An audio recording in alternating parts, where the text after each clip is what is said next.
시간이 되었습니다. 같이 기도하심으로 7월 23일 밴쿠버 예수산길교회 예배를 시작하겠습니다.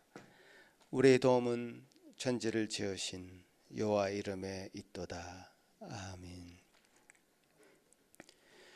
영광 가운데 이 땅에 오신 거룩하신 하나님 아버지, 그 하나님의 놀라운 빛이 이 가운데 비추었음에 어둠이 물러가게 되었고 이 땅 가운데 질서가 생겼으며 주님의 법이 운행하고 주님의 은혜가 드러나서 우리에게까지 미쳤음을 감사드립니다. 아버지 하나님의 은혜 가운데 저희들 이 땅 가운데 태어나게 하시고 주 그리스도를 밝히 보는 눈을 갖게 하시고 은혜 가운데 영광 가운데 들어가게 하신 것 감사합니다.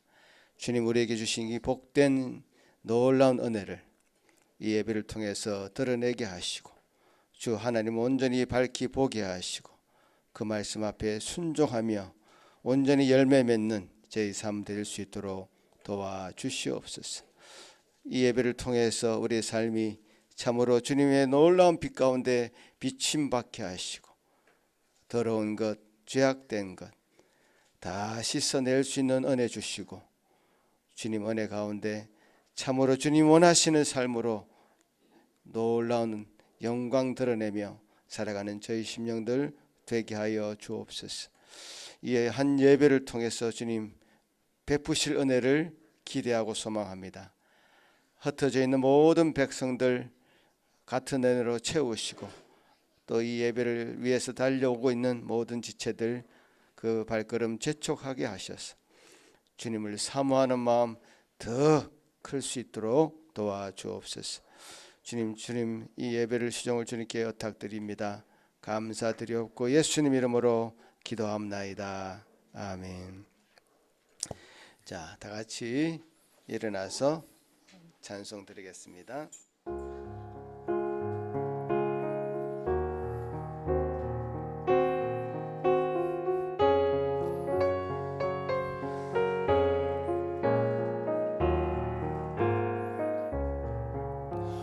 세상이 깜깜하여서 참 빛이 없었더니 그 빛나는 영광 나타나 온 세상 빛이었네. 영광 영광의 주, 영광 영광의 주, 밝은 그 빛 내게 비추었네. 영광 영광의 주, 영광 영광의 주, 이 세상의 빛은 오직 주 예수님. 주 말씀을 믿는 사람은 그 마음이 시원하고 주 명령을 운행하는 자 그 길이 환하겠네. 영광 영광의 주, 영광 영광의 주, 밝은 그 빛 내게 비추었네. 영광 영광의 주, 영광 영광의 주, 이 세상의 빛은 오직 주 예수님. 죄 가운데 사는 사람은 그 은이 어두워도 그 죄악을 씻는 날에는 그 눈이 밝아지네. 영광 영광의 주, 영광 영광의 주, 밝은 그 빛 내게 비추었네. 영광 영광의 주, 영광 영광의 주, 이 세상의 빛은 오직 주 예수님께 영광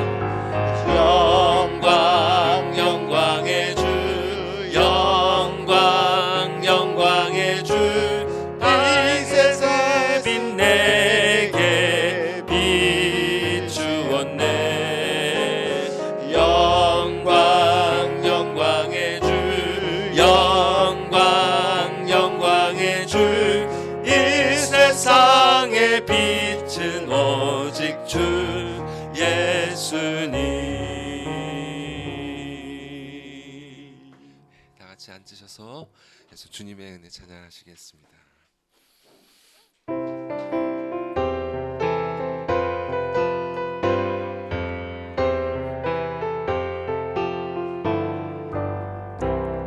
나 캄캄한 밤 죄의 길에 방황했으나 주 크신 사랑 비칠 때에 어둠 떠났네. 사랑의 빛 오늘 내 맘에 사랑의 빛 항상 있도다.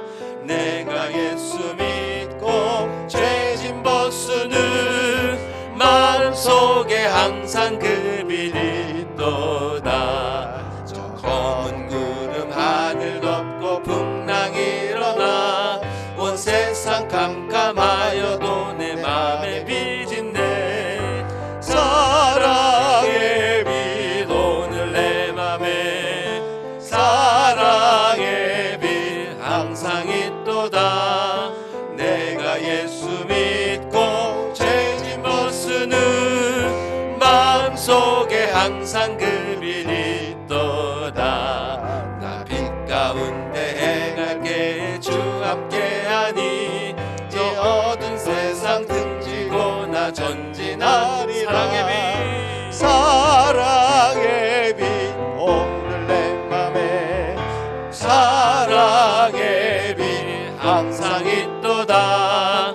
내가 예수 믿고 죄짐 벗으는 마음속에 항상 그 빛이 있도다. 나 넓게 퍼진 저 들판을 지나갈 때에 저 영광스런 그 열매 나 추수하겠네. 나 잠시 후에 영광의 빛 내게 비칠 때 그 영광스런 주 얼굴 나 친히 뵙겠네. 사랑의 빛 오늘 내 맘에 사랑의 빛 항상 있도다. 내가 예수 믿고 죄짐 벗으는 마음속에 항상 그 빛이 또 사랑의 빛 사랑의 빛 오늘 내 맘에 사랑의 빛 항상 있도다.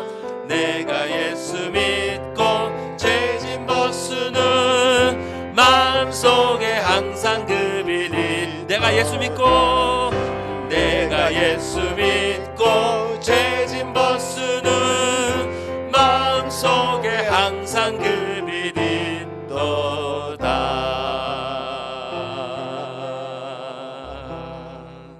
아멘.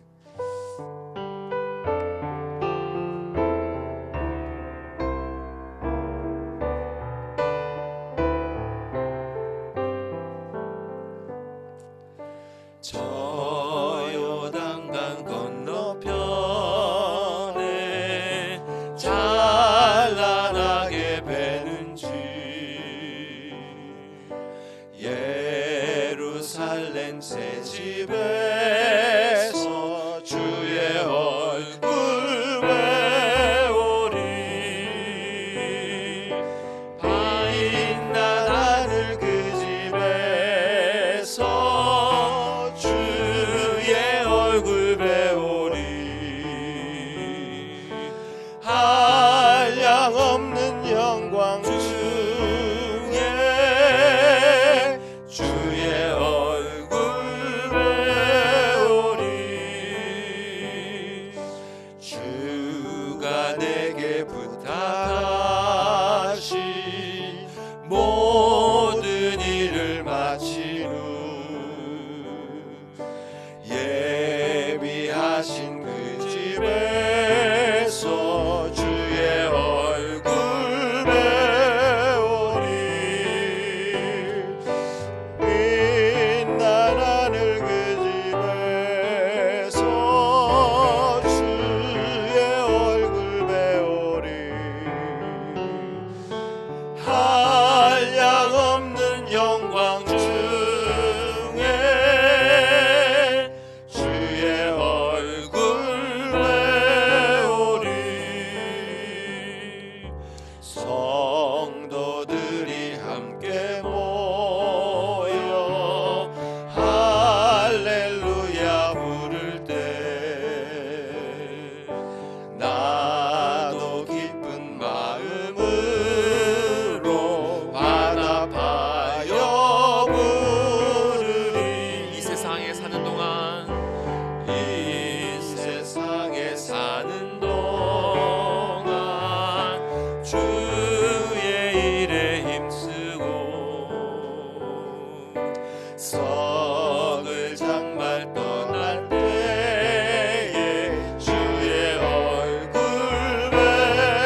다시 한번 주님의 말씀으로 깨끗게 하여 주시고 주님께서 약속하여 주신 이 놀라운 영광을 목도할 수 있는 은혜 허락하여 주시옵소서. 다 같이 기도하시겠습니다. 아버지 하나님 감사합니다.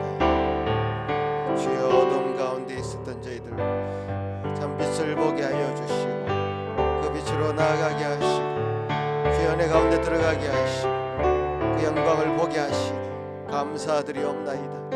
아버지 하나님 은혜를 우리에게 비춰주셔서 드러내 주셔서 주님 우리가 그것을 바라볼 수 있는 눈을 허락하셔서 아버지 하나님 그 앞으로 달려가게 하신 것을 감사합니다. 주의 백성들을 주여 보고 살피시고 그 마음을 주장하여 주셔서 이 세상의 많은 것들이 그들을 미혹하고 유혹하는 주의 빛을 참으로 참빛을 바라볼 수 있는 믿음 허락하여 주시고 마음 주시고 그들 의지 주시고 우리에게 주신 것 참으로 전진하며 나아갈 수 있도록 도와주시옵소서.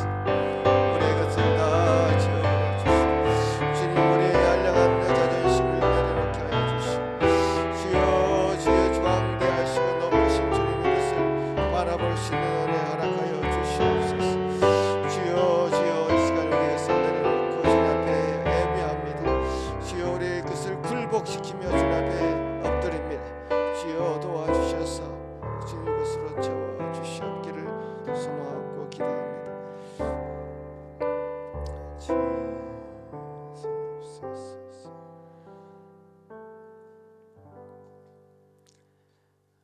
하늘에 계신 우리 아버지여 이름이 거룩히 여김을 받으시오며 나라가 임하옵시며 뜻이 하늘에서 이루어진 것 같이 땅에서도 이루어지이다.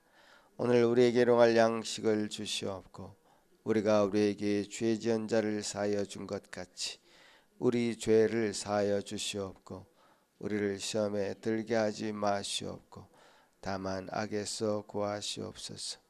나라와 권세와 영광이 아버지께 영원히 있사옵나이다. 아멘.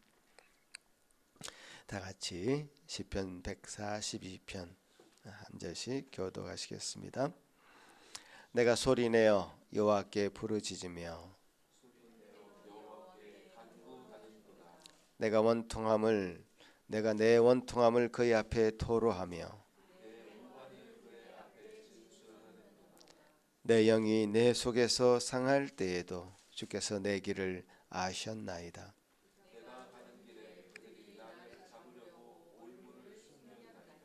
오른쪽을 살펴보소서. 나를 아는 이도 없고 나의 피난처도 없고 여호와여 내가 주께 부르짖어 말하기를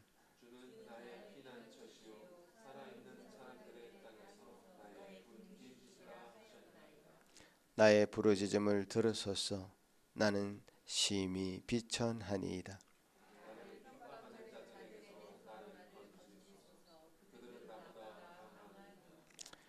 내 영혼을 옥에서 이끌어내사 주의 이름을 감사하게 하소서.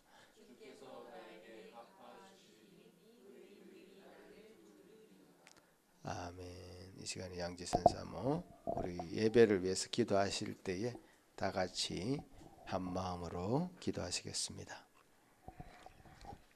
사랑의 하나님, 오늘도 좋은 날씨의 주의를 허락하여 주셔서 감사합니다. 한 주간 여러 가지 일들이 많이 분주하고 어려운 시간들도 있었지만 오늘 이렇게 모든 것을 내려놓고 주님 앞에 나올 수 있게 해주셔서 감사드립니다. 먼저 그의 나라와 그의 의를 구하라. 그리하면 이 모든 것을 너에게 더하시리라 하셨던 주님의 말씀을 기억하며 이렇게 살아가는 것이 쉽지 않지만 우리 인생의 주님과 주님의 말씀을 최우선순위에 놓고 어떤 일을 당하든 어디에 있든 주님을 먼저 기억하는 우리가 될 수 있도록 도와주시옵소서. 오늘 오랜만에 새 가정을 이룬 이나 자매와 세한 형제가 함께 예배를 드립니다. 이 가정을 축복하여 주시고 하나가 된 부부로서 세상 속에서 빛과 소금의 역할을 감당하는 귀한 그리스도의 가정이 될 수 있도록 도와주시옵소서. 또한 어린 자녀들을 키우는 가정들 기억하여 주셔서 아이들을 주님 안에서 당신의 뜻대로 잘 양육할 수 있는 부모가 될 수 있도록 하나님 지혜와 사랑을 허락하여 주시옵소서. 그리고 오늘 전도사님을 통하여 전해지는 말씀들이 우리 한 사람 한 사람에게 주님의 음성으로 들릴 수 있도록 성령님 도와주시고 이 말씀들을 새기며 한 주간도 살아갈 수 있도록 도와주시길 간절히 기도드립니다. 아멘. 이 모든 말씀 살아계신 우리 주 예수 그리스도의 이름으로 기도드렸습니다. 아멘. 아멘.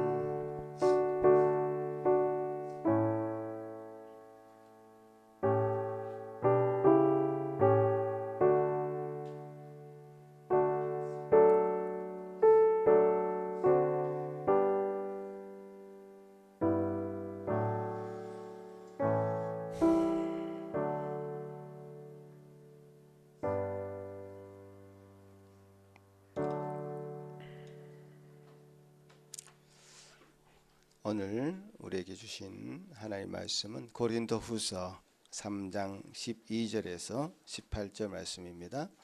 제가 봉독에 올리겠습니다. 고린도후서 3장 12절에서 18절 말씀.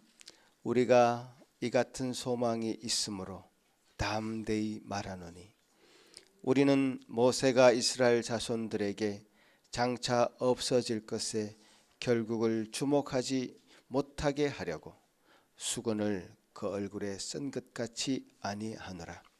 그러나 그들의 마음이 완고하여 오늘까지도 구약을 읽을 때에 그 수건이 벗겨지지 아니하고 있으니 그 수건은 그리스도 안에서 없어질 것이라. 오늘까지 모세의 글을 읽을 때에 수건이 그 마음을 덮었도다. 그러나 언제든지 주께로 돌아가면 그 수건이 벗겨지리라. 주는 영이시니 주의 영이 계신 곳에는 자유가 있느니라. 우리가 다 수건을 벗은 얼굴로 거울을 보는 것 같이 주의 영광을 보매 그와 같은 형상으로 변화하여 영광에서 영광에 이르니 곧 주의 영으로 말미암음이니라. 아멘. 이 시간에 우리 어린이들 위해서 함께 기도하는 시간 갖겠습니다. 앞으로 나와주세요. 예.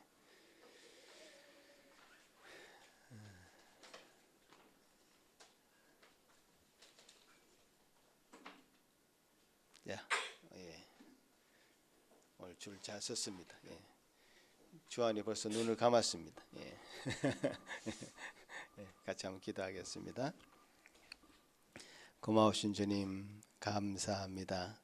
여기 앞에 서 있는 이 5명의 어린이를 위해서 기도합니다. 또 함께하지 못한 우리 어린이들 함께 위해서 기도합니다. 주님 도우셔서 이들 마음 가운데 참 밝은 마음 주시고 하나님의 빛이 비침된 그 어린이들 마음 잘 간직할 수 있도록 도와주셔서 이 세상에 어떤 것이 그들의 마음을 미혹하고 유혹하고 깨일지라도 결코 게임 당하지 아니하는 굳건한 마음 허락하여 주시옵기를 소망하고 기도합니다. 아버지 하나님 말씀으로 잘 전신갑주로 무장할 수 있는 우리 어린이들 다 될 수 있도록 도와주시옵소서. 우리 가정에게 또 우리 교회에게 이 어린이들 맡겼습니다. 참 보배와 같은 이 어린이들 참으로 잘 양육하고 잘 성장할 수 있도록 주님 우리 부모들 우리 교회들 참 같은 마음으로 잘 양육할 수 있도록 도와주옵소서. 아버지 하나님 감사합니다. 이 시간에도 말씀을 배울 때에 참 그 말씀이 그 마음에 잘 박힌 못처럼 잘 말씀이 새겨질 수 있도록 도와주옵소서. 감사하고 예수님 이름으로 기도합나이다. 아멘. 예, 어린이들 이제 말씀 배우는 시간 갖겠습니다. 예, 우리 이찬욱 전사님 은혜 언약에서 보이는 주의 영광이라는 제목으로 전사님 시리즈로 이제 설교하고 계시는데 오늘도 말씀 가운데 큰 은혜가 있기를 바라겠습니다.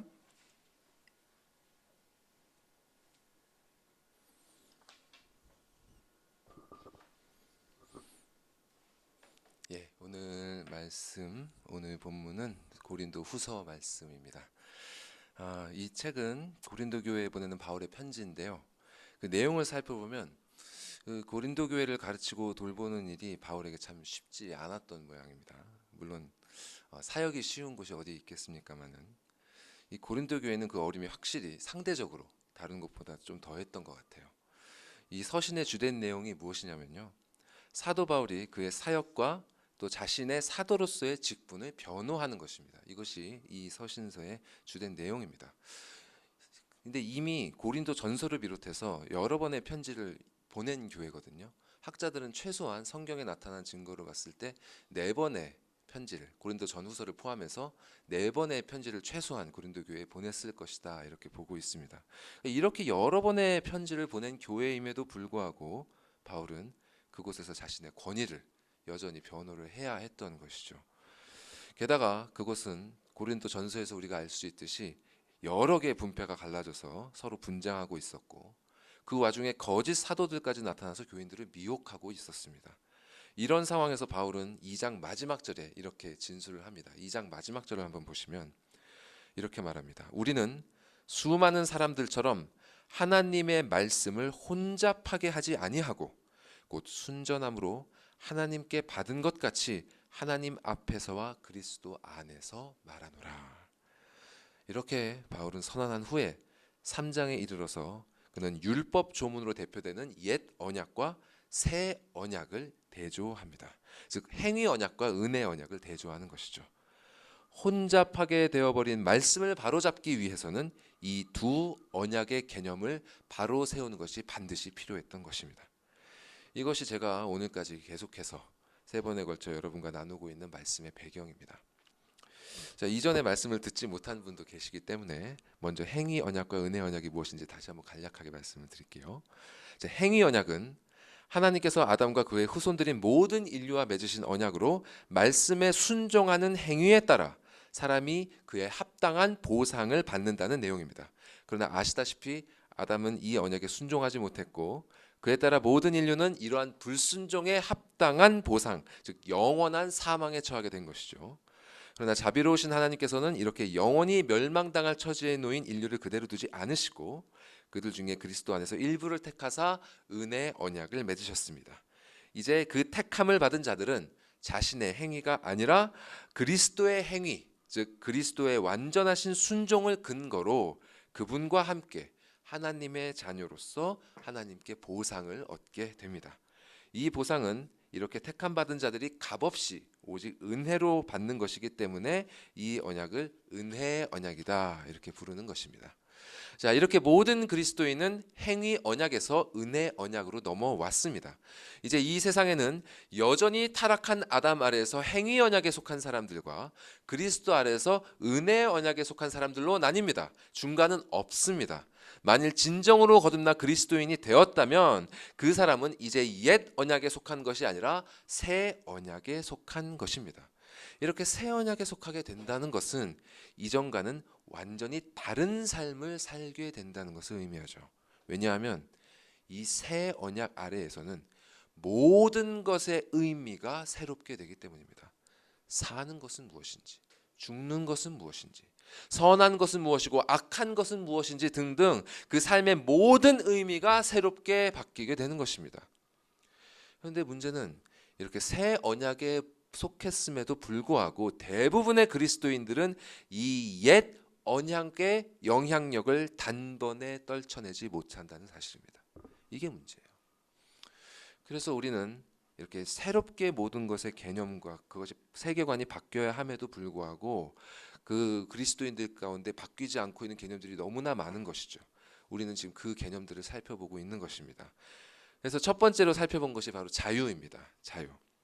은혜 언약 아래 있음에도 불구하고 이 행위 언약의 시각으로 삶을 바라보는 자는 하나님께서 자녀에게 이미 허락하여 주신 그 자유를 누리지 못합니다.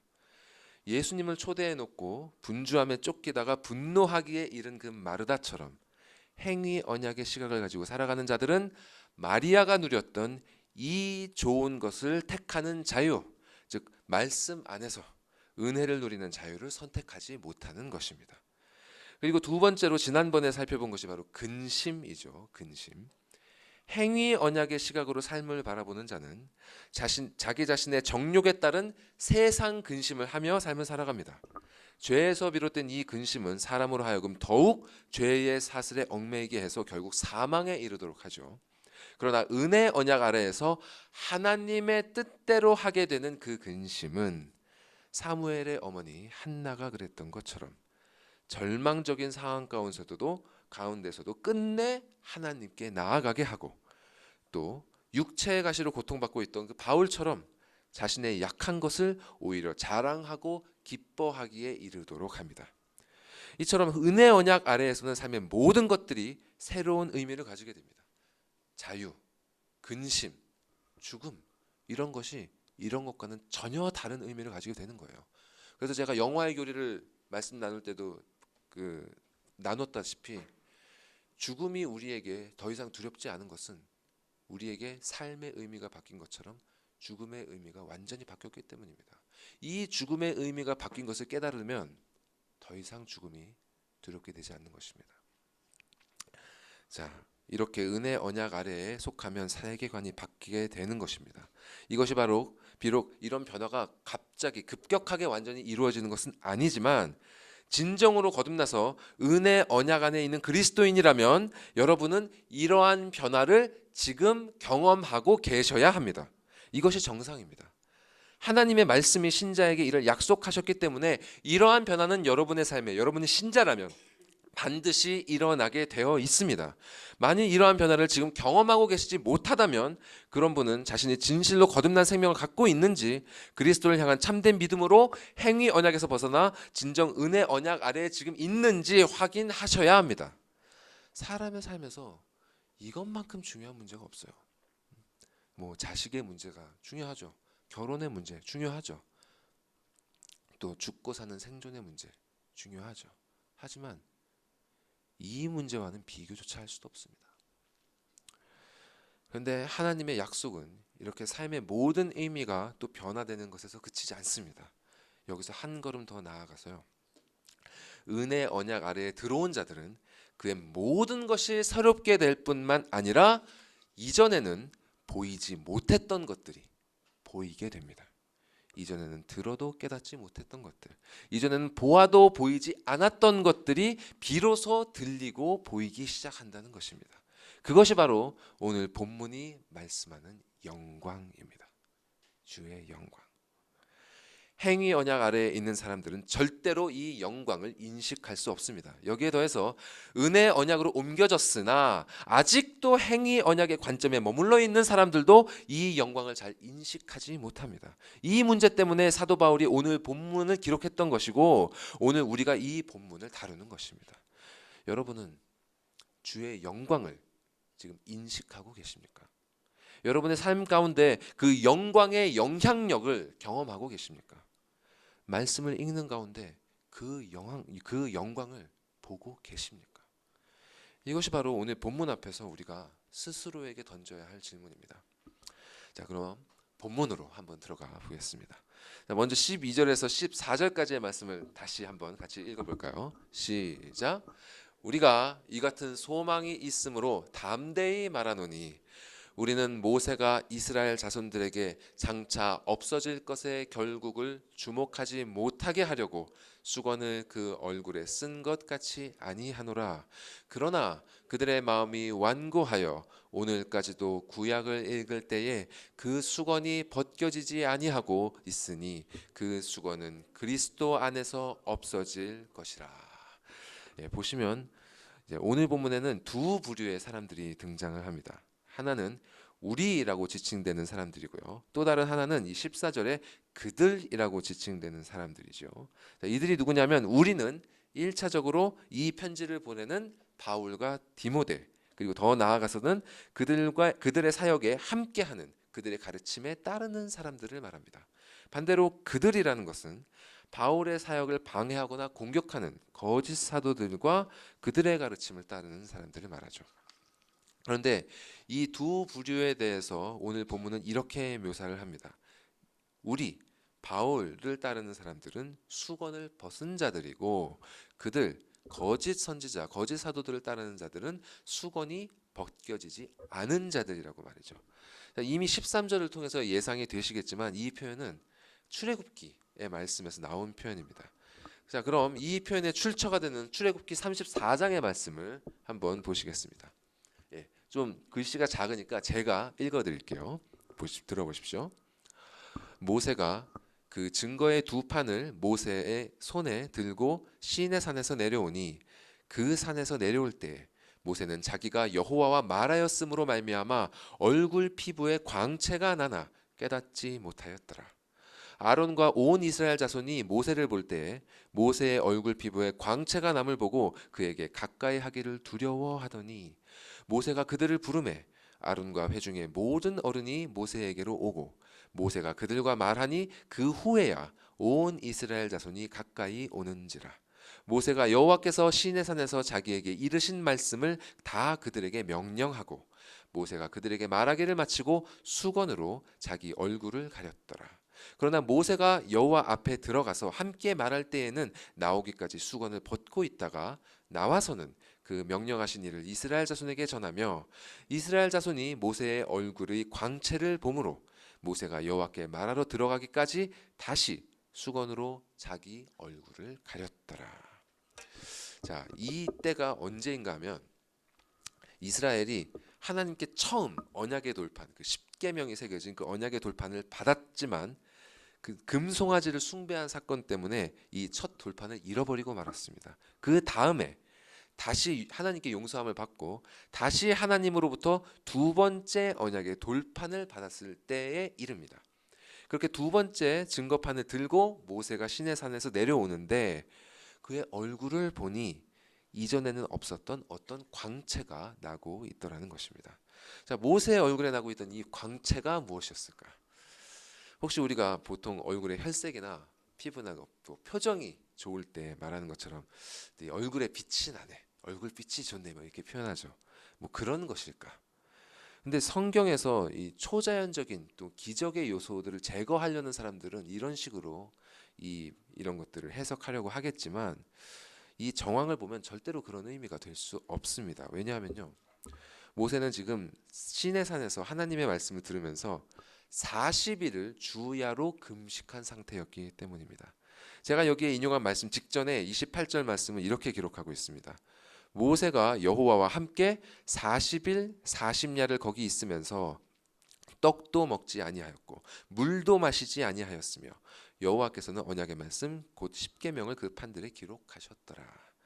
자, 이러한 상태, 이렇게 40일을 주야로 물도 마시지 않은 그런 상태에 있던 모세의 얼굴에서 광채가 났다는 것은 하나님의 초자연적인 은혜로밖에 설명될 수 없는 것입니다. 또한 이 단락에 나오는 이 광채가 나다라는 히브리어 단어는요, 구약 전체에서 이 본문에서 제가 이렇게 굵은 글씨로 또 이렇게 또 밑줄을 그어서 표시를 해놨는데 3번이 나오죠. 이 단락에서 이렇게 3번이 나오고요. 시편 69편 31절에서 딱 한 번, 그렇게 해서 도합 4번밖에 나오지 않는 아주 특별한 표현입니다. 시편 69편에서는 이 표현이 하나님께 제사 드릴 소에 뿔이 있다라는 뜻으로 쓰였는데요. 성경에서 이 뿔이라는 것은 빛과 함께 영광을 나타내는 대표적인 상징입니다. 예를 들면 시편 75편 10절의 시편 기자는 이렇게 노래하죠. 또 악인들의 뿔을 다 베고 의인의 뿔은 높이 들리로다. 그러니까 내가 악인들의 영광은 다 무너뜨리고 하나님께 의롭다함을 얻은 자들의 영광은 높이리라. 즉 출애굽기 말씀의 이 광채가 나다라는 표현은 다시 말해 영광이 나타났다라는 의미인 것입니다. 그래서 오늘 본문의 바울도 이 말씀을 인용해서 주의 영광에 대해서 설명을 하고 있는 것이죠. 그런데 출애굽기 말씀은요, 모세의 얼굴에 나타난 이 광채의 원인을 그가 여호와와 말하였기 때문에라고 진술하고 있습니다. 즉 모세에게서 난 광채는 모세가 스스로 낸 것이 아니죠. 사실 그는 자신이 광채를 내고 있다는 것도 모르고 있었습니다. 하나님과 대화하면서 그분의 영광의 빛을 목도했던 그 모세는 마치 달이 태양의 빛을 반사하듯이 그렇게 그분의 영광을 자신의 얼굴로 반영하고 있었던 것입니다.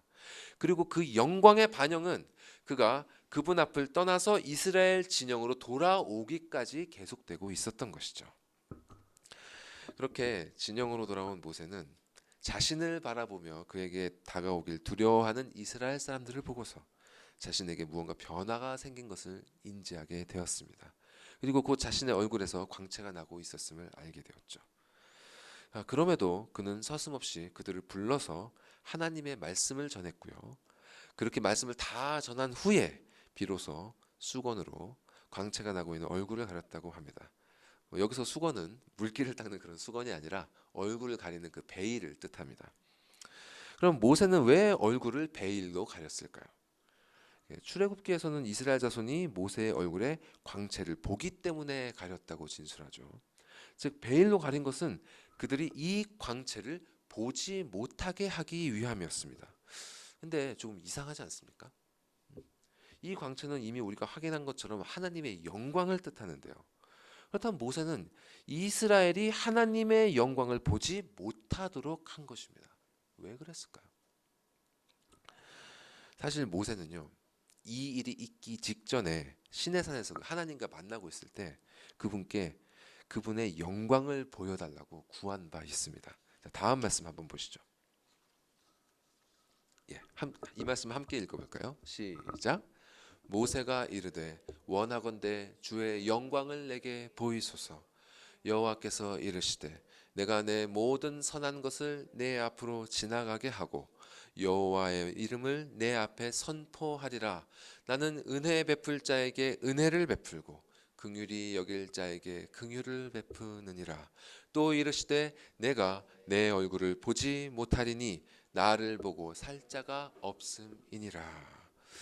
이렇게 하나님의 말씀에 따르면 사람은 거룩하신 그분을 직접 볼 수 없습니다. 모세 역시 그분의 얼굴을 보지 못했고요. 이 다음에 이어지는 말씀을 보면 그분의 등을 보았다 이렇게 기록되고 있습니다.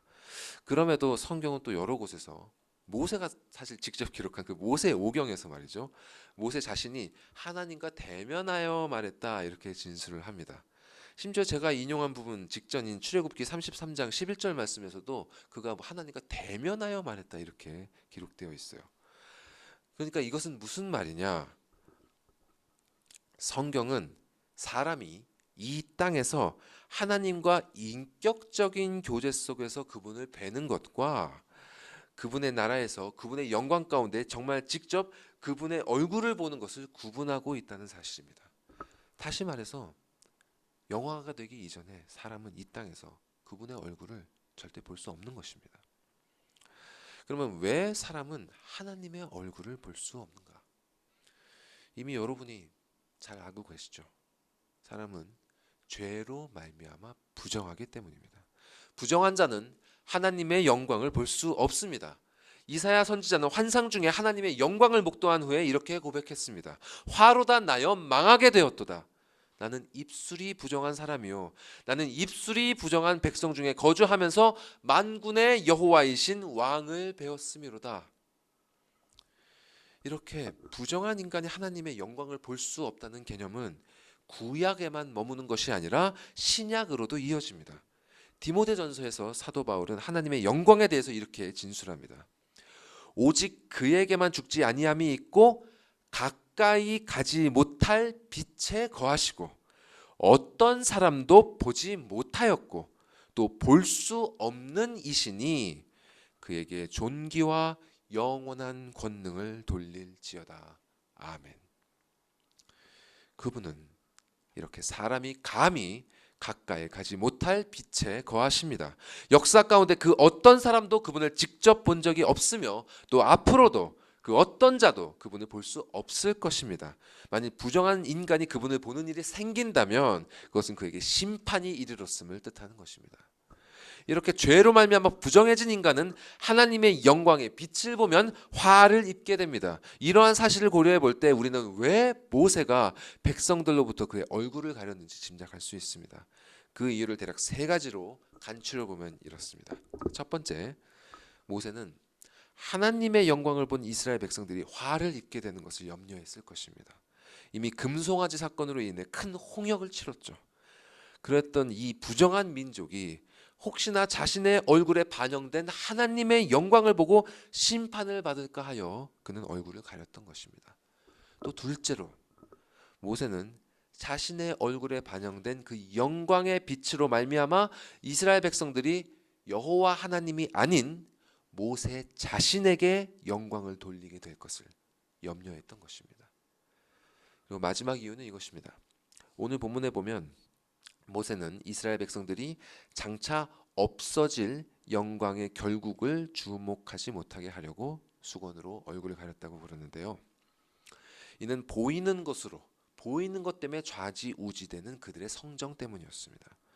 자, 만일 이스라엘 백성들이 하나님을 만난 후에 밝은 광채를 내며 그 말씀을 전했던 모세의 얼굴에서 점점 그 빛이 사라지는 것을 목도한다면 그들은 하나님이 모세에게서 떠났다든지 모세의 능력과 권세가 사라지는 것으로 오해할 수 있을 것입니다. 그러므로 모세는 자신에게 위임하신 하나님의 권위가 이렇게 얼굴에 빛이 나타나고 사라짐과 같은 그런 눈에 보이는 현상에 달려있지 않다는 사실을 분명히 하고자 했을 것입니다. 그리고 동시에 자신에게는 그들이 반드시 믿고 순종해야 할 하나님의 권위 있는 말씀이 주어졌음도 명확히 나타내려 했던 것입니다. 이렇게 다양한 이유에 의해서 이스라엘은 하나님의 영광을 아직 볼 수 없었습니다. 아직 부정함 가운데 속한 자, 아직 옛 언약의 영향 가운데 있는 자들에게는 그 영광을 보는 일이 허락되지 않았던 것입니다. 그런데 여기서 우리가 반드시 기억해야 할 것은요, 모세가 자신의 얼굴에 나타났던 그분의 빛을 이스라엘 백성들로부터 아예 처음부터 원천적으로 차단하지는 않았다는 사실이에요. 이미 말씀드린 대로 그는 그가 하나님으로부터 받은 말씀을 백성들에게 전달할 때에는 베일로 얼굴을 가리지 않았습니다. 그 말씀을 다 전한 후에야 베일로 얼굴을 가렸던 것입니다. 그러니까 이스라엘 백성들은 하나님의 말씀을 받을 때 잠시나마 모세의 얼굴에 비친 그분의 영광을 목도할 수 있었던 것입니다. 이렇게 하나님의 말씀은 부정한 자가 그분의 영광을 볼 수 있는 유일한 통로였던 셈입니다. 이 놀라운 사실이 신약에 이르러서 더욱더 전면적으로 증거됩니다. 자, 다음의 말씀들 보여주십시오. 사도 요한은 그의 복음서에서 이렇게 증거합니다. 본래 하나님을 본 사람이 없으되 아버지 품속에 있는 독생하신 하나님이 나타내셨느니라. 그리고 그리스도께서는 아버지 하나님을 보여달라는 그런 빌립에게 이렇게 말씀하셨습니다. 예수께서 이르시되 빌립아, 내가 이렇게 오래 너희와 함께 있으되 네가 나를 알지 못하느냐? 나를 본 자는 아버지를 보았거늘 어찌하여 아버지를 보이라 하느냐? 그리고 오늘 본문 이후에 사도 바울은 이렇게 선언했죠. 어두운 데에 빛이 비치라 말씀하셨던 그 하나님께서 예수 그리스도의 얼굴에 있는 하나님의 영광을 아는 빛을 우리 마음에 비추셨느니라. 이렇게 하나님의 말씀이신 예수 그리스도께서 이 땅에 오심으로 말미암아 베일에 가려졌던 하나님의 영광이 마침내 죄인들의 눈앞에 드러나게 되었습니다. 하나님의 영광을 가리고 있던 그 수건은 그리스도 안에서 없어졌던 것입니다. 그러면 어떻게 그리스도께서는 부정한 자들이 거룩하신 하나님의 영광을 볼 수 있게 하셨을까요? 어떻게 그리스도께서는 죄인의 눈앞에 그분의 영광을 드러내셨을까요? 이 질문에 대한 답이 바로 복음입니다. 여러분이 진정 믿는 자라면 이 질문에 대해서 자신 있게 확신을 가지고 대답할 수 있으셔야 합니다. 마음속으로 한번 대답해 보십시오. 예수께서는 어떻게 여러분이 거룩하신 하나님의 영광을 볼 수 있게 하셨습니까? 어떻게 여러분은 거룩하신 하나님의 영광을 볼 수 있게 되셨습니까? 어떤 분은 아마 이렇게 대답하실 것입니다. 예수 그리스도께서 친히 그분의 삶으로 하나님이 어떤 분이신지를 우리에게 보이셨잖아.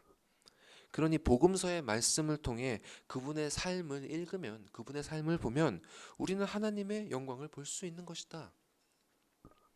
이 대답이 틀린 것은 아니지만 이렇게 대답하는 분은 예수님의 삶을 직접 목격했던 수많은 사람들 중 적지 않은 사람들이 하나님의 영광을 전혀 인식하지 못했다는 사실도 함께 기억하셔야 할 것입니다. 성경을 읽는다고 하나님의 영광을 다 보는 게 아니에요. 심지어 제자였던 빌립도 이를 깨닫지 못해서 예수님께 책망을 듣고 있지 않습니까? 이처럼 그저 복음서를 통해 묘사되는 그분의 삶을 읽는다고 해서 하나님의 영광을 인식할 수 있는 것이 아닌 것입니다. 오늘 본문에서 바울은 그리스도께서 이미 오셨으며 그분의 복음이 선포되었음에도 불구하고 여전히 수건이 벗겨지지 않은 자들이 있다고 고발합니다. 자, 14절과 15절 말씀을 보겠습니다. 함께 읽어볼까요? 시작. 그러나 그들의 마음이 완고하여 오늘까지도 구약을 읽을 때 그 수건이 벗겨지지 아니하고 있으니 그 수건은 그리스도 안에서 없어질 것이라. 오늘까지 모세의 글을 읽을 때 수건이 그 마음에 덮였도다. 왜 그들은 수건이 벗겨지지 않았는가? 왜 그들은 하나님의 영광을 보지 못하는가? 바울은 그들의 마음이 완고하기 때문이라고 지적합니다. 여기서 완고하다는 단어는 다른 곳에서는 둔하다, 우둔하다라는 말로 번역되기도 합니다. 예를 들어 마가복음 8장에서는 먹을 것을 챙기는 것을 잊은 제자들에게 예수께서 이런 말씀으로 책망하십니다. 예수께서 아시고 이르시되 너희가 어찌 떡이 없음으로 수군거리느냐? 아직도 알지 못하며 깨닫지 못하느냐? 너희 마음이 둔하냐? 이 둔하냐라는 말이 바로 완고하다라는 말과 같은 뜻인 것입니다. 여기서 우리는 하나님의 영광을 인지하는 문제가 마음의 자세나 상태의 문제와 연결되어 있음을 알 수 있습니다. 하나님의 영광이 보이지 않는 이유는 그 마음이 완고하기 때문입니다. 하나님의 영광이 인식되지 않는 이유는 그 마음이 무뎌졌기 때문에, 둔해졌기 때문입니다. 이것이 무슨 의미냐면 하나님의 영광을 보는 것이 어떤 능력이나 지식의 문제가 아니라는 사실입니다. 하나님의 영광은 사람이 어떤 영적인 수련을 해서, 기도를 많이 해서, 또 묵상을 많이 해서, 아니면 어려운 사람들에게 사랑을 많이 베풀거나 해서 어느 경지에 이르게 되면 볼 수 있는 그런 것이 아닙니다. 또한 성경을 깊이 연구하거나 통달해서 어떤 비밀스러운 진리를 깨달아서 볼 수 있는 그런 것이 아닙니다. 하나님의 영광을 보는 문제는 마음의 문제, 즉 하나님과의 인격적인 관계의 문제인 것입니다. 그분에 대하여 내 마음이 완고한지 부드러운지, 둔한지 민감한지의 문제인 것입니다. 바울이 쓰는 이 표현은 우리가 이전에 거듭남의 교리에 대해 나누었던 그 말씀을 떠올리게 합니다. 에스겔 36장 26절은 이렇게 말씀합니다. 들어보십시오. 또 새 영을 너희 속에 두고 새 마음을 너희에게 주되 너희 육신에서 굳은 마음은 제거하고 부드러운 마음을 줄 것이다. 굳은 마음은 제거하고 부드러운 마음을 줄 것이다. 이는 성령께서 택함을 받은 자의 영혼을 새롭게 태어나게 하실 때 이루실 일들을 진술한 것입니다. 성령께서는 죄로 죽었던 자를 완전히 새롭게 하사 새 영과 새 마음을 주실 것입니다. 이 마음은 이전에 있던 굳은 마음, 즉 하나님께 대하여 완고하고 둔한 마음이 아니라 부드럽고 민감한 마음이 될 것입니다. 즉 하나님의 영광을 보는 것은 사람의 뜻이나 행위로 되는 것이 아니라 이렇게 성령께서 주시는 새 마음을 받아야 가능한 것입니다. 여러분, 그러면 하나님께 대하여 완고한 마음을 가지는 것이 무슨 의미겠습니까? 이것에 대해서 야고보 사도가 아주 기가 막히게 설명을 해주고 있는데요. 야고보서 1장 말씀 한번 보시겠습니다. 제가 읽어드릴게요. 들어보십시오.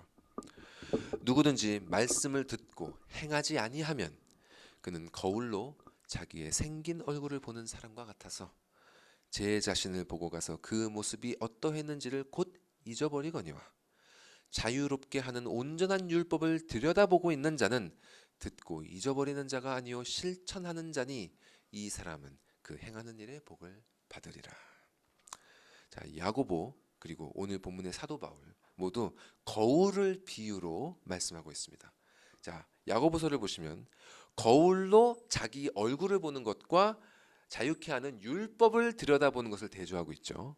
또 오늘 본문을 보시면 14절에 수건이 그 마음을 덮인 채 구약을 읽는 자하고 18절에 수건을 벗은 얼굴로 거울을 보는 자를 대조하고 있습니다. 이처럼 여기에 나오는 거울은 모두 하나님의 말씀을 의미합니다. 그런데 이렇게 똑같이 거울을, 똑같이 말씀을 보는데도 불구하고 이 전자와 후자는 전혀 다르게 반응합니다. 먼저 전자에 속한 사람들, 즉 여전히 수건이 마음에 덮인 사람들은 23절과 같이 그 말씀을 듣고 행하지 않거나 24절처럼 듣고도 곧 잊어버립니다. 그들의 마음은 완고하여서 그분의 말씀에 순종하기를 거부하거나 우둔하여서 그 말씀을 듣고도 잊어버리는 것입니다. 그런데 이렇게 하나님에 대하여 완고하고 우둔한 마음을 가진 사람들은 거울을 볼 때, 즉 말씀을 볼 때 무엇을 본다고 합니까? 바로 자기의 생긴 얼굴을 본다고 합니다. 하나님에 대하여 부드러운 마음을 가진 자, 새 마음을 받고 그 수건이 벗겨진 자는 말씀 가운데 주의 영광을 봅니다. 그러나 그 수건이 여전히 덮여져 있는 자는 하나님의 영광을 증언하고 있는 그 말씀 속에서 자기의 얼굴을 보는 것입니다. 물론 요한복음의 말씀처럼 하나님의 말씀은 빛과 같이 비춰져서 우리 영혼의 어두운 부분을 밝혀줌으로써 우리 자신의 진정한 모습을 드러내어 주기도 합니다. 그러나 여기 야고보서에서 자기의 생긴 얼굴을 본다는 표현은 그런 의미가 아닙니다. 만일 그들이 말씀의 빛이 드러내는 자신의 참모습을 보게 된다면 결코 그 모습을 간과하지 못할 것입니다. 죄악에 쩌들어 있는 그 추악한 모습으로 인해서 충격과 슬픔을 금할 수 없을 것이고, 이는 그들에게 하나님의 뜻대로 하는 근심을 불러일으킬 것이고 그들로 하여금 구원에 이르는 회개에 이르도록 인도할 것입니다. 그러나 야고보서가 말하는 이들은 말씀 가운데 자기의 생긴 얼굴을 보고도 곧 잊어버린다고 합니다.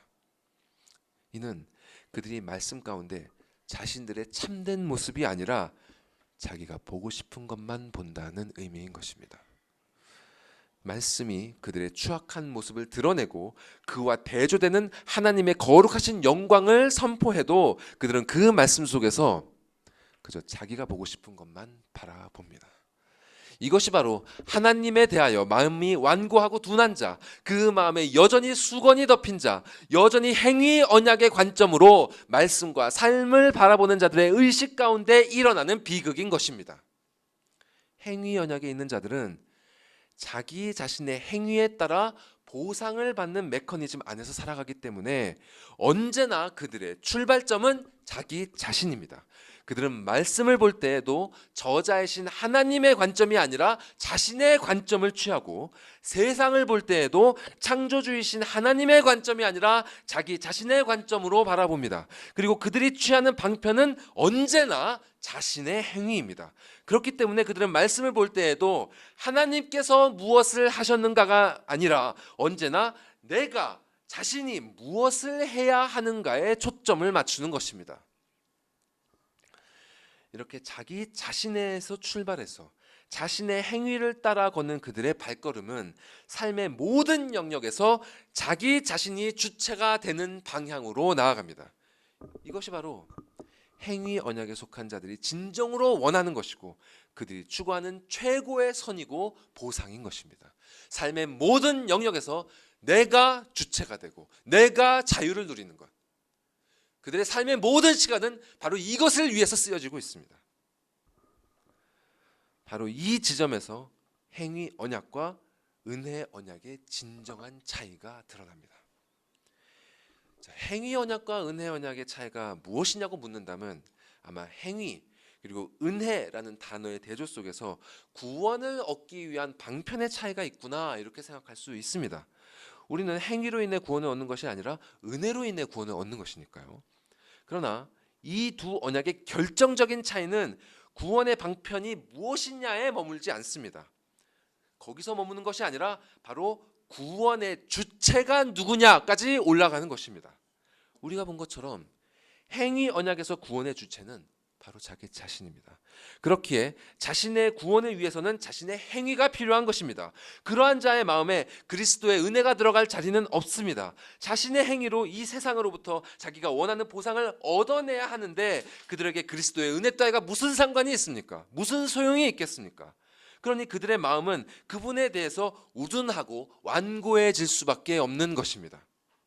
문제는 그리스도를 믿고 은혜 언약 아래에 속한 자들도 이러한 상태에 빠질 수 있다는 사실입니다. 이러한 상태에 있는 사람들은 삶의 모든 것들 가운데 자기 자신을 투사합니다.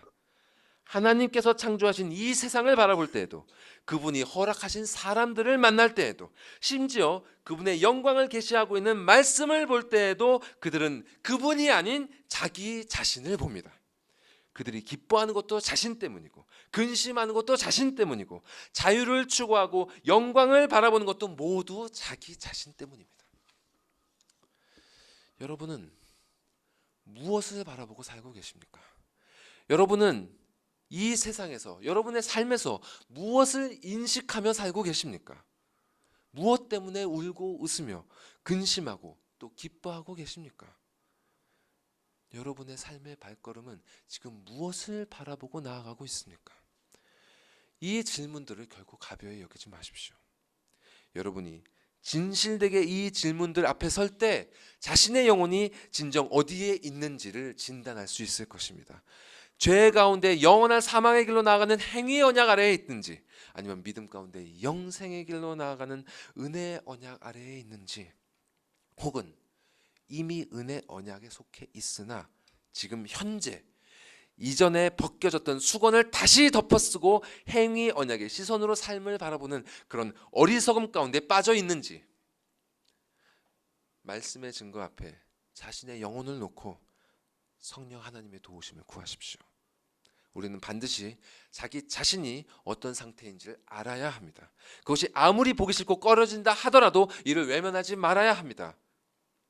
아마 여러분은 이미 자신의 영혼이 어디에 속해 있는지 알고 계실지도 모릅니다. 여러분의 양심이 이미 말씀에 반응해서 여러분께 진실을 알렸을 수도 있습니다. 만일 그러한 양심의 증언을 들으셨다면 그 증언을 다른 생각들로 혼잡하게 하지 마십시오. 여러분의 옛 자아는 즉각 그 증언에 대적하기 위해 이런저런 해명들과 합리화를 쏟아 놓을 것입니다. 그러나 그 목소리들은 여러분의 벗겨졌던 수건을 다시 씌워서 참된 자유를 뺏으려는 육신의 생각이요 사망의 권세임을 잊지 마시기 바랍니다. 만약 여러분의 마음이 지금 수건에 덮여 있고 하나님을 향하여 둔하고 완고한 상태에 있다면, 그것을 깨달으셨다면, 그것을 인식하셨다면 그로 인해 걱정하거나 근심하지 마십시오. 오늘 본문 16절의 약속처럼 언제든지 주께로 돌아가면 그 수건은 벗겨질 것입니다. 거듭나지 않은 사람은 성령께서 새로운 영과 새로운 마음을 주실 것이고, 거듭났을 때 죄로 말미암아 잠시 행위 언약의 수건을 다시 덮어 쓴 사람에게도 성령께서는 그 수건을 제거하여 주시고 아버지를 향한 민감하고 부드러운 마음을 회복시켜 주셔서 그분의 영광을 다시금 목도하게 하실 것입니다. 마지막으로 부드러운 마음을 가진 사람에 대해서, 민감한 마음을 가진 사람에 대해서 나누면서 말씀을 맺도록 하겠습니다.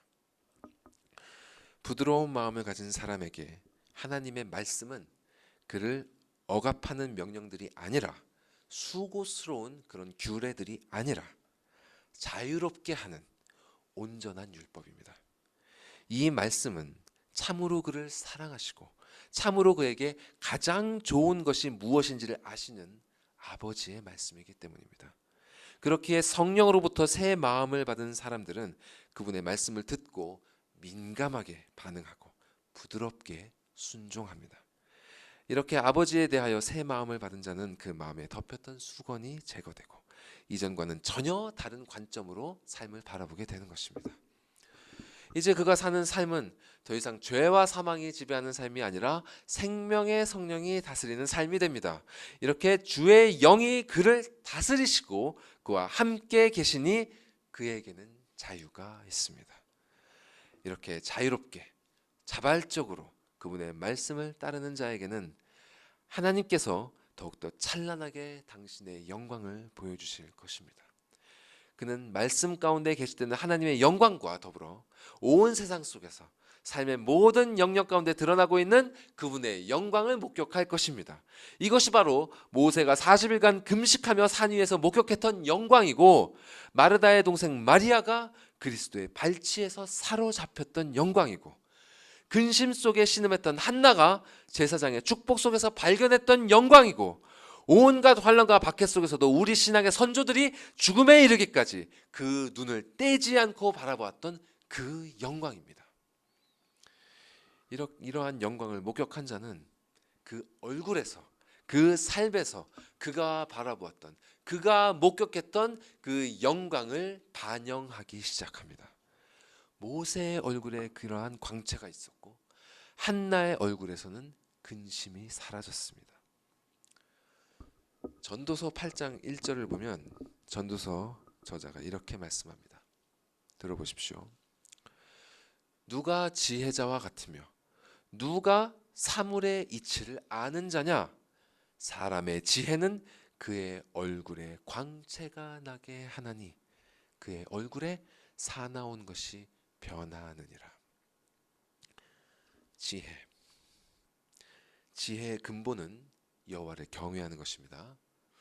진정으로 여호와를 경외하는 것은 그분의 영광을 목도했을 때 나타납니다. 이렇게 그분의 영광을 목도한 자는 그 얼굴에 광채가 나면서 그 얼굴에 있었던 사나운 것이 없어지게 되는 것입니다. 사도행전에 이러한 본보기를 보여주는 사람이 나오죠. 마지막으로 사도행전 말씀 한번 보여주십시오. 같이 한번 읽겠습니다. 시작. 공회 중에 앉은 사람들이 다 스데반을 주목하여 보니 그 얼굴이 천사의 얼굴과 같더라. 스데반이 성령 충만하여 하늘을 우러러 주목하여 하나님의 영광과 및 예수께서 하나님 우편에 서신 것을 보고 말하되, 보라, 하늘이 열리고 인자가 하나님 우편에 서신 것을 보노라 한대. 이 처음 구절은 스데반이 그를 대적하는 공회 앞에서 말씀을 전하기 직전의 모습을 묘사하고 있습니다. 오늘 말씀에 보았던 모세처럼 스데반은 하나님과의 교제 가운데 그분의 말씀을 가슴속 가득 담고 있었습니다. 그리고 그 얼굴은 그를 대적하는 자들 앞에서도 마치 천사의 얼굴과 같았습니다. 그리고 그가 아버지의 뜻대로 그분께서 주신 모든 말씀을 전하길 마치자 그는 성령 충만함 가운데 하나님과 그리스도의 영광을 실제로 목도하게 된 것입니다. 이렇게 그분의 영광을 바라보면서 스데반은 돌에 맞아 죽음에 이르게 되었고, 그 숨이 끊어지는 동안에도 자신을 치는 자들에 대한 자비를 구했던 것입니다. 마치 예수 그리스도처럼. 이것이 바로 오늘 본문 마지막 절이 증거하는 바와 같이 주와 같은 형상으로 변화하여 영광에서 영광에 이른 모습입니다. 참된 그리스도인이라면 이것을 사모하게 되어 있습니다. 이 길이 설령 스데반과 같은 비참한 죽음으로 이끌어갈지라도 그분을 사랑하는 참된 자녀들은 이 영광을 포기할 수 없습니다. 여러분은 어떻습니까? 진실로 이 영광을 사모하고 계십니까? 부부는 서로 닮는다고 하죠. 부부는 성경에 따르면 언약 관계에 있는 것입니다. 오래도록 언약 관계 가운데 서로를 바라보며 살아가다 보면 좋은 모습이든 또 그렇지 않은 모습이든 간에 서로가 서로의 모습을 반영하게 되어 있습니다. 이는 그리스도와 우리의 관계에 있어서도 마찬가지입니다. 은혜 언약 안에서 그분을 바라보며 그분의 영광을 목격하며 살아가는 자는 자연스럽게 그분과 같은 형상으로 변화하게 되어 있습니다. 이는 우리의 힘이나 우리의 뜻이나 우리의 행위로 되는 것이 아니라 오직 말씀으로 다스리시는 성령 안에서 은혜로 이루어지는 것입니다. 만약 여러분이 지금 그분을 조금이라도 떠나 있구나 이렇게 인지하고 계신다면 언제든지 그분께 돌아가셔서 여러분을 변화시키시는 그분의 역사하심을 자유롭게 누리시기 바랍니다. 이는 축복입니다. 그 자유를 누리십시오. 그분께서 여러분의 마음을 새롭게 하시고 행위 언약의 수건을 제거하여 주시고 아버지의 영광을 목도하게 하사 여러분의 얼굴을 그분의 얼굴과 같이 환하게 변화시켜 주실 것입니다. 이것이 먼저 그리스도를 따랐던 모든 이들이 경험했던 영광이며 우리와 우리 자녀들과 또 앞으로 이 길을 따라올 모든 이들에게 약속된 그 영광입니다. 영광에서 영광으로 인도하시는 그 은혜가 이곳에 모인 우리의 삶이 다하도록, 이 삶이 끝나도록 충만하기를 간절히 소망하는 바입니다. 기도하시겠습니다.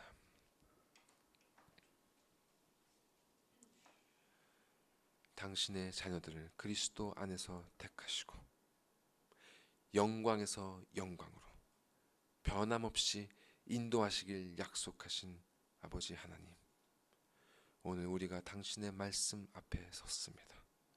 오늘 우리가 당신의 말씀의 빛에 비춤을 받습니다. 주님, 당신의 자녀들이 그 영혼이 어디에 있는지 깨닫게 하시고 당신 앞에 언제든지 나아오게 하시고 그 마음을 부드럽게 민감하게 변화시켜 주사 부디 이 마음을 청결하게 하셔서 마음이 청결한 자는 아버지의 얼굴을 볼 것이라는 그리스도의 말씀처럼 당신의 얼굴을 목도하게 하여 주시옵소서. 삶 가운데, 말씀 가운데 자기 자신을 바라보지 않게 하시고 오직 당신의 영광을 바라보며 당신의 영광을 목도하며 스데반 집사처럼 당신의 영광 가운데 감격을 누리면서 그렇게 삶이 끝난 때까지 그 영광을 사모하게 하여 주시옵소서. 그리하여서 우리의 얼굴이 그 사나움을 벗어버리고 온유했던 그 그리스도의 얼굴로 점점 변화되어 가게 하여 주사 당신의 자녀들이 사랑과 기쁨 속에서 당신의 영광을 비록 완전하지는 않지만 충만히 누리면서 당신을 즐거워하면서 이 복된 삶을 마칠 수 있도록 인도하여 주시옵소서. 이 모든 말씀 우리 구주 예수 그리스도의 이름으로 기도드리옵나이다. 아멘.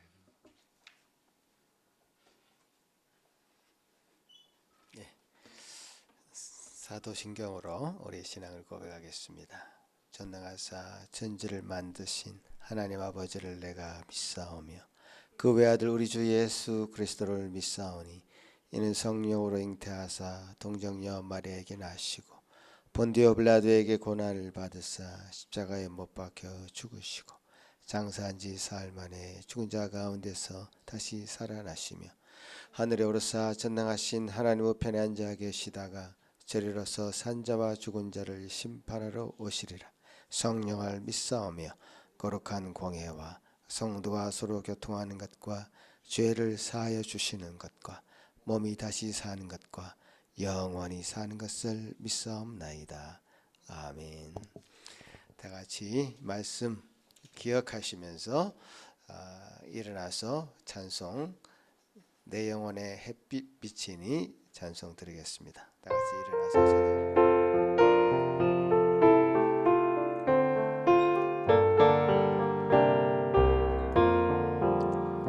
내 영혼의 햇빛 비치니 주의 영광 찬란해. 이 세상 어떤 빛보다 이 빛 더 빛나네. 주의 영광 빛난 광채 내게 비춰 주시옵소서. 그 밝은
고마우신 주님 감사합니다.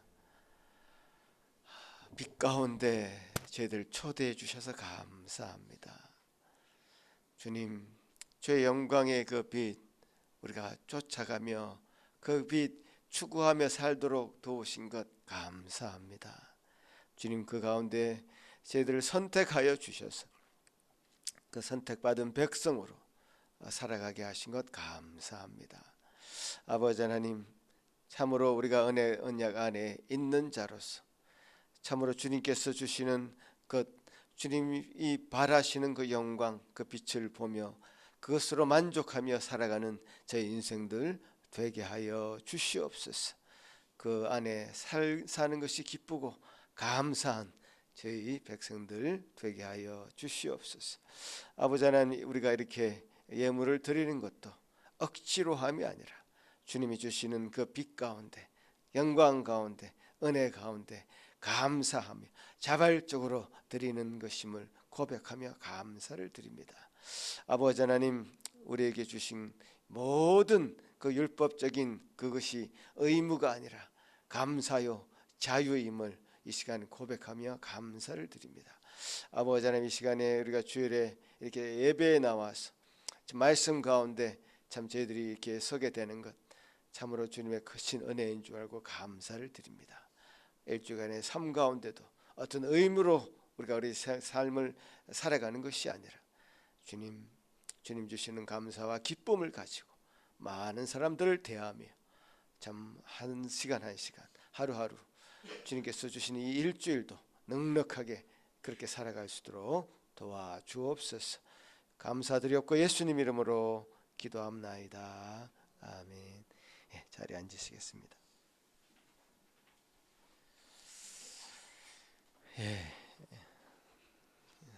서로의 얼굴을 한번 쳐다보시기 바랍니다. 좀 빛이 납니까? 우리 삶 가운데 하나님께서 이 세상을 창조하신 것도 그렇고 우리가 이 땅에 태어난 것도 그렇고 어떤 선택이 아니었으면 우리는 이 세상에 존재하지 않는 사람입니다. 하나님께서 선택하셔서 우리를 이 땅 가운데 있게 하셨고 하나님께서 선택하셔서 그리스도를 알게 하셨고 그런 선택하신 그 은혜가 우리에게서는 도저히 될 수 없는 그런 것이죠. 어떤 것도 우리가 시작할 수 있는 건 없었습니다. 이 세상을 우리가 어떻게 창조할 수 있습니까? 우리가 스스로 이 땅에 태어나고 싶다고 태어난 것 아니지 않습니까? 하나님께서 모든 것을 시작하셨고 또 모든 것을 하나님께서 주권으로 마칠 겁니다. 그러니까 우리가 주장할 수 있는 게 사실 하나도 없어요. 하나님의 은혜로 그 영광, 하나님께서 영광 가운데 주어진 그 어떤 것이든지 하나님께서 우리에게 주신 은혜입니다. 우리에게 이런 공동체를 주신 것도 은혜고 배우자를 주신 것도 은혜고 가족을 주신 것도 은혜죠. 그 은혜의 빛으로 나아갈 때 오늘 이 말씀이 더 중요하게 여러 마음을 두드렸을 것이라 저는 생각합니다.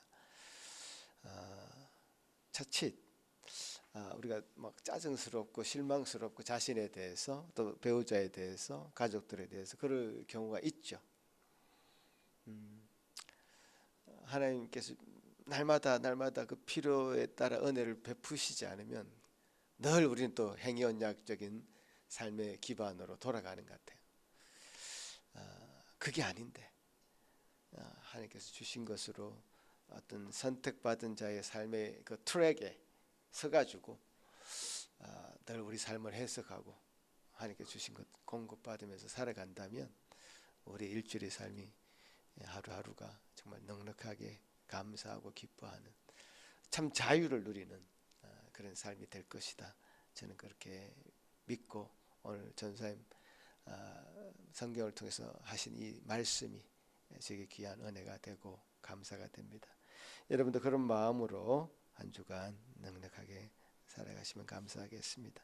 기도하겠습니다. 이제는 우리 주 예수 그리스도의 크신 은혜와 하나님 아버지의 극진하신 사랑하심과 성령 하나님의 위로하심과 교통하심이 이제 참으로 주님 안에 있는 자로서 하나님의 그 은혜 언약 가운데 거하는 자로서 주님이 주시는 그 영광을 바라보며 그 영광에 들어가기를 소망하며 그 영광의 비침을 받고 우리도 참 빛된 삶을 살기를 다짐하고 소원하는 여기 머릿속에 모든 성도들 위해 그 자녀들 위해 지금부터 영원토록 함께 있을지어다. 아멘.